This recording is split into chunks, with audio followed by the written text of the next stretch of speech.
अस्सलामुअलैकुम। तो कैसे हैं आप सब। तो आज है तकरीबन 29 सितंबर और इस वक्त मैं अपने खेत नारान में मौजूद हूँ। बटल बाला गाँव है। तो आज सोचा ज़रा हट के व्लॉग करते हैं। और आज आपको मालूम है कि नारान का आलू जो है ना वो सबसे फेमस है। उसके बारे में आपको जो व्लॉग जो है ना इसमें तमाम तरह इस व्लॉग में सिर्फ नारान की काश्त के हवाले से बात की जाएगी। तो देखते हैं क्या कुछ सीन होता है।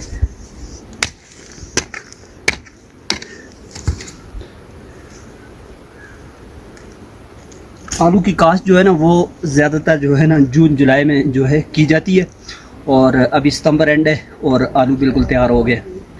यहाँ से अक्सर जो है ना वो नीचे पंजाब की तरफ इसको फॉरवर्ड किया जाता है इस आलू को। नारान के आलू की स्पेशल बात ये यहाँ पर लगाए तो आपको पता है कि बीज वगैरह जो है ना वो पंजाब की तरफ से आता है। और इस दफ़ा हमने लगाया वो रेड बुल इस बीज का नाम है। तो इसको बाकी तो हम अपने लिए स्टोर कर लेते हैं काफ़ी हद तक, लेकिन ज़्यादातर जो हमने फ़रोख्त सेल करना होता है वो हम पंजाब की तरफ भेज देते हैं। तमाम तरह प्रोसीजर आपको दिखाया जाएगा इंशाल्लाह, तो जुड़ी रहिएगा। तो हाल चलाने के बाद जो है ना ये बेल्स होती हैं, इनके साथ गड़ा करके अक्सर जो है ना वो बीज बोया जाता है। तो उसमें बीज डाल के गड़े में तो ऊपर से उसको बंद कर दिया जाता है। अक्सर यही होता है। गोबर इसमें डाला जाता है ताकि उससे फसल ज़्यादा हो।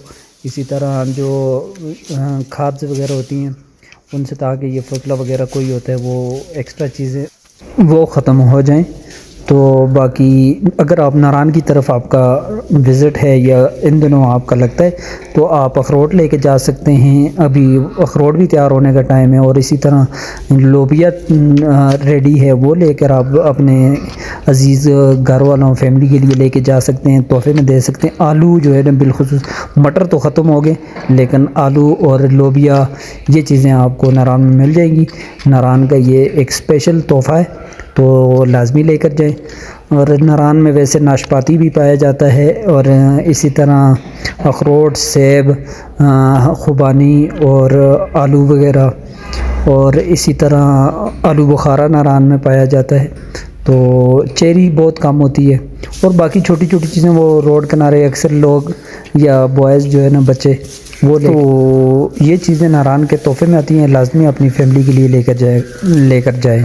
तो ये तकरीबन 10 से 12 मरले जगह बनती है।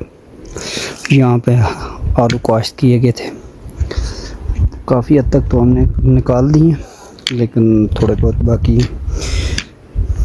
सारे खेत में तकरीबन हमने वो प्याज वाली जो जाली होती है 60 किलो की तकरीबन, तो वो लगाई थी। ये तकरीबन कुछ मेरे ख्याल में 12 से 13 मरले जगह बनती है। 1.5 जाली लगाई हुई थी, तकरीबन आप लगा लेंगे 90 किलो। और अभी फ़िलहाल निकालते हैं, देखते हैं कितने निकलते हैं।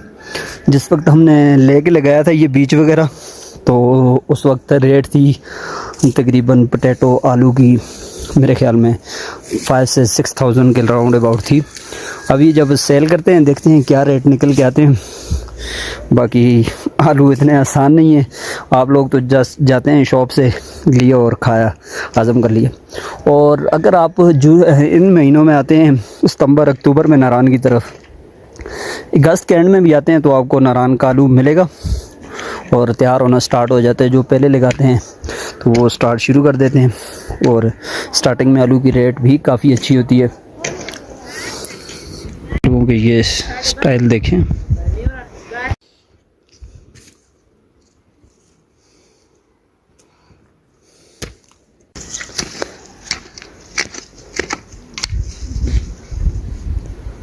तो आलू की जो फसल है ना वो तकरीबन 3 मराइल में तैयार होती है।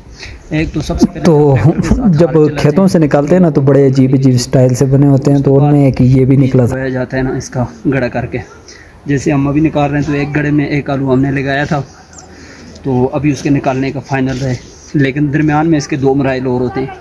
एक ही है कि जो बीच में आपको गंदगी वगैरह नज़र आ रही है ना, मतलब एक्स्ट्रा, तो वो हम गोडी के साथ निकाल देते हैं दरमियान में, शुरू में ही 1 महीने बाद।